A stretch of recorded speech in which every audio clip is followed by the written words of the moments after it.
Football ইংল্যান্ডে গিয়ে লিগে খেলেছি 1990। কি আরে বলুন কি? অত্যন্ত কম বয়স, পয়সা দিয়ে নিয়ে যেত খেলার জন্য, ভালো ইনকাম।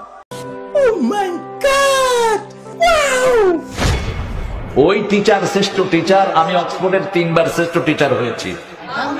আজকে বলে ফেললাম ফট করে, এটা কেউ জানে না, আমার পরিবারও জানে না।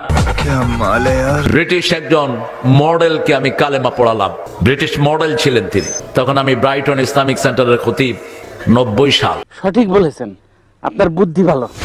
আব্দুর রহমান আস-সুদাইস, এই বেটা আমার ছোট্ট ভগ্নিপতির বাসায় আসে, অত্যন্ত ক্লোজ আমাদের পরিবারের সাথে। তিনাকে জিজ্ঞেস করা হলো লাইলাতুল কদরে আপনি কত পান? বলছে 27 রাতের জন্য আমি পাই বাংলাদেশি টাকার 100 কোটি টাকা।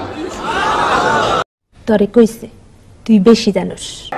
ঢাকার চ্যাম্পিয়নশিপ পুরস্কারও আছে আমার ব্যাডমিন্টনে। আসো খেলবো, খেলা হবে, খেলা হবে।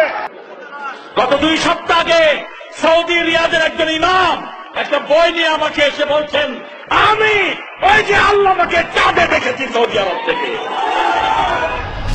আমরা হুজুরকে আনবো ইনশাআল্লাহ। আমরা হেলিকপ্টার ঠিক করছি, এটা ঠিক করছি, সেটা ঠিক করছি। আমি হেলিকপ্টারে উঠতে চাই না, কারণ হেলিকপ্টারটা বেশি দ্রুতগামী, রকেটে আমি চড়েছি অনেকবার। দুনিয়ার সবচেয়ে বড় পয়সালা বেলগ্রেড আইফোনের মালিক দেখা হয়েছে আমার সাথে। স্যামসাং কোম্পানির মালিক আমাকে দাওয়াত করলেন, মিস্টার স্যামসাং। তিনি ইংরেজি বুঝেন না, অন্য ভাষা বুঝেন না, শুধু কোরিয়ান। আর আমিও কোরিয়ান কিচ্ছু বুঝি না। আমার টুপি ওর মাথা দিয়ে দিলাম, মিস্টার স্যামসাং পৃথিবীর শ্রেষ্ঠ একটা কোম্পানি।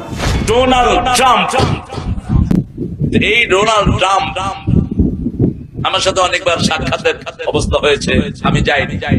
এই ট্রাম্প হলো তার পারিবারিক লকব, এই তারাম। এই লোকটার দাদা পরদাদা ছিল সিরিয়া, হাদিসে তার নাম এসেছে। সিরিয়া থেকে তার পরিবার বিভিন্ন ভাবে মাইগ্রেটেড হয়ে তার পরদাদা আমেরিকা গিয়েছে।